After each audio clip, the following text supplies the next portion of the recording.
इसकी भी बात मैं बताऊंगा थोड़ी देर बाद। जो गायत्री का माता का स्वरूप है, जो आप चित्र में देखते हैं, इसकी बात मैं बताऊंगा। लेकिन अभी मैं दूसरी बात कह रहा हूं, ध्यान से समझिए।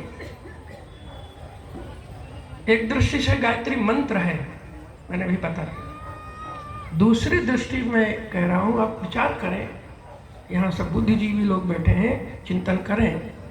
गायत्री मंत्र भी नहीं है, गायत्री मंत्र भी नहीं है। तो आप पूछेंगे फिर है क्या?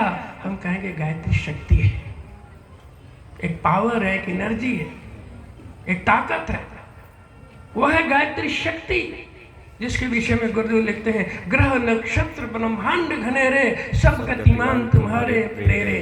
इस ब्रह्मांड में जो गतिविधि है, एक परमाणु के अंदर जो गतिविधि है और ब्रह्मांड में जो गतिविधि है, वो गायत्री की शक्ति से ही है। वो है गायत्री। आपकी श्वास चल रही है, वो गायत्री की शक्ति है। आपका मस्तिष्क काम कर रहा है, आपकी इंद्रियां काम कर रही हैं, वो गायत्री की शक्ति है। आपका पाचन तंत्र काम कर रहा है, अंग अवयव काम कर रहे हैं, वो गायत्री की शक्ति है। एक बीज अंकुरित होकर वृक्ष बनता है, वो गायत्री की शक्ति है। और जगत में जो कुछ चल रहा है, वो सब गायत्री की शक्ति है। ब्रह्मा विष्णु रुद्र सुर जेते, तुम सो पामे सुरता तेते, सकल सृष्टि की प्राण विधाता, पालक पोषक नाशक त्राता, वो है गायत्री। पावर, एनर्जी, शक्ति। और वो शक्ति कैसे मिलती है? मंत्र के जप से। जब मिसरिपिटेशन, जब कोई साधक एकाग्र होकर के मंत्र को एक गति से निरंतर जप करता है, कम से कम एक माला की बात कही जाती है, कल भी मैंने कहा। एक माला माने 108 बार एक गति से बोले, एक ऊर्जा अंदर पैदा होती है, एक एनर्जी अंदर आती है, वही है गायत्री, जिसे कहते हैं स्पिरिचुअल एनर्जी, आध्यात्मिक शक्ति। बिजली कैसे बनती है? घर्षण से, सब जानते हैं। जनरेटर चलता है, बिजली बन जाती है। गाड़ी में डायनेमो होता है, चलते हैं, बैटरी चार्ज होती है। और अधिक ये बिजली जो है पूरे शहर में और पूरे प्रांत में प्रकाश पैदा करती है, बड़े बड़े फैक्ट्री चलाती है, सारे काम होते हैं। ये कैसे बनती है? बड़े बड़े बांध बनाए जाते हैं और उनमें टरबाइन होती है। टरबाइन आप लोगों ने देखा होगा, हमने कई बार देखा है। बहुत बड़ी बड़ी टरबाइन माने एक यंत्र, और उसको तीव्र गति से घुमाते हैं, तीव्र गति से। उसके अंदर घर्षण होता है, बिजली बनती है। और उसको घुमाने के लिए बांध बनाए जाते हैं, क्योंकि अगर डीजल पेट्रोल से उसको घुमाएंगे तो 1 रुपए की बिजली बनेगी और 4 रुपए खर्च आएगा। इसलिए पानी से उसको घुमाते हैं, पानी की पावर से, पानी के प्रवाह से, पानी की ताकत से। एक बार भले अरबों खरबों रुपए खर्च हो जाए बांध बनाने में, लेकिन फिर अनंत काल तक फ्री बिजली बनती है, केवल मेंटेनेंस का खर्चा होता है।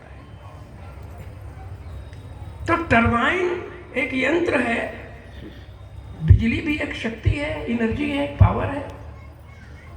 तो टरबाइन वो यंत्र है जो विद्युत तैयार करती है, इलेक्ट्रिसिटी तैयार करती है। और गायत्री वो यंत्र है जो आध्यात्मिक ऊर्जा बना देता है, वो भी यंत्र है। उसको यंत्र कहते हैं, इसको मंत्र कहते हैं। और यंत्र की शक्ति से मंत्र की शक्ति अनंत गुना होती है। आज भूल गए हैं मंत्र विज्ञान को। तो गायत्री एक शक्ति है और गायत्री एक मंत्र है। अब गायत्री माता की बात थोड़ी सुन लो। गुरुदेव ने चित्र बनाया और हमारे ही समाज के, हमारे ही विचारधारा के कुछ लोग, एक वर्ग, नाम नहीं लेंगे, वो उनको ये नहीं पचता है, यथा कथा विरोध भी करते हैं कि गुरुदेव मूर्ति पूजक हो गए। गायत्री मंत्र में कहीं भी माँ का नाम नहीं आया, ये सत्य है। गायत्री मंत्र का भावार्थ सुनिए। उस प्राण स्वरूप, दुख नाशक, सुख स्वरूप, श्रेष्ठ, तेजस्वी, पाप नाशक, देव स्वरूप परमात्मा को हम अपनी अंतरात्मा में धारण करें और वो परमात्मा हमारी बुद्धि को सन्मार्ग को प्रेरित करे, ये भाव है। तो कहीं माता नहीं है। तो आचार्य जी ने माता कैसे बना दिया, मूर्ति कैसे बना दी, फोटो क्यों बना दिया, ऐसे बचकानी बातें करते हैं। गुरुदेव ने इसको लॉजिक दिया है और आप विचार करना कि सही है कि नहीं। देखिए चित्र को, गायत्री माता श्वेतंबरधारी, हंसारूढ़ श्वेतंबरधारी, माने हंस पर आरूढ़ है और श्वेत वस्त्र धारण करती है। श्वेत वस्त्र सतोगुणी, हंस भी सफेद होता है और हंस का गुण जड़ चेतन गुण दोष में विश्व कीन करतार, संत हंस गुण कहाई पै परिहरि वारी विकार। अभी अभी मैंने कहा कि सूप का स्वभाव, हंस के सामने दूध में पानी मिला के रख दो और हंस दूध पी लेगा, पानी छोड़ देगा। तो समाज में क्या है, दोनों चीजें हैं, दूध भी है, पानी भी है, गुण भी है, दोष भी है। जड़ चेतन गुण दोष में विश्व कीन करता, आपके चारों ओर अच्छाई बुराई सब है 24 घंटे। लेकिन हंस की वृत्ति बना लें तो संत हंस गुण गहाई पाए, दूध रूपी गुण को ग्रहण कर लीजिए और परिहरि वारी विकार, पानी रूपी बुराई को छोड़ दीजिए। ये गायत्री माता कहती है, मैं हंस पर बैठी हूँ, हंस पर विराजमान हूँ। दूसरा गुण, गायत्री माता की 4 भुजाएं, पुस्तक पुष्प कमंडल माला। चालीसा पढ़ते हैं, पुस्तक पुष्प कमंडल माला। ये क्या है? संकेत है। किसी जमाने में चित्र के द्वारा, मूर्ति के द्वारा प्रशिक्षण दिया जाता था, पढ़ाया जाता था।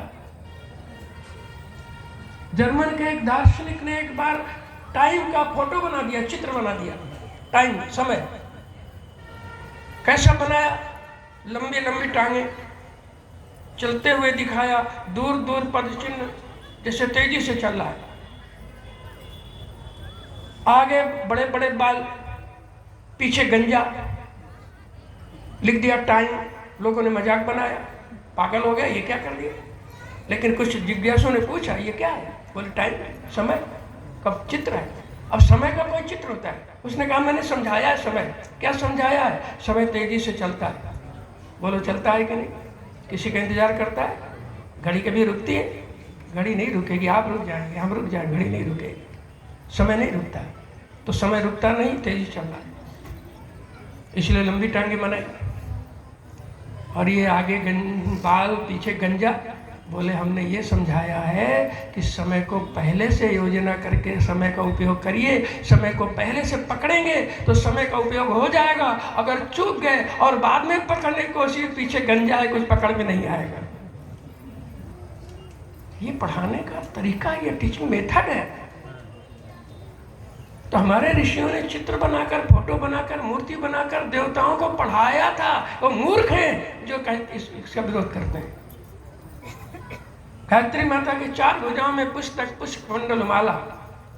पुस्तक लेके गायत्री माता कहती हैं अध्ययनशील बनो, ज्ञानी बनो। कल मैंने ज्ञान की बात की थी, अभी मैंने स्वाध्याय की बात की। पुस्तक पुष्प, पुष्प माने कोमल बनो, हृदय में करुणा दया प्रेम पैदा करो, कठोर मत बनो, निर्दयी मत बनो, निशंस मत बनो, किसी का शोषण मत करो, किसी का अनाचार अत्याचार मत करो।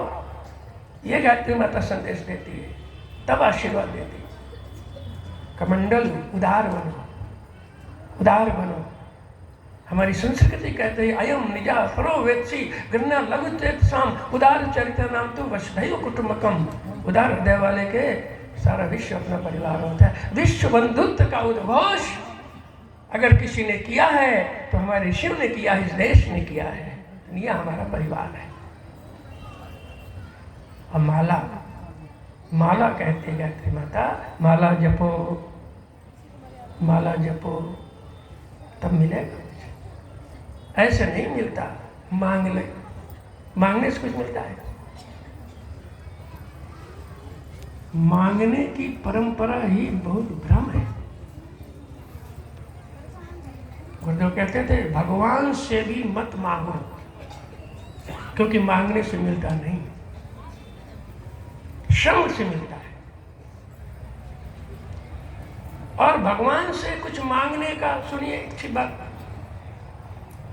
भगवान से या गायत्री माता से या किसी देवी देवता जो आपके इष्ट है, उनसे मांगने का अर्थ यह है जो गुरुदेव कहते थे कि हमें ज्यादा ज्ञान है, हमें क्या चाहिए? गायत्री माता को कम ज्ञान है, क्या चाहिए?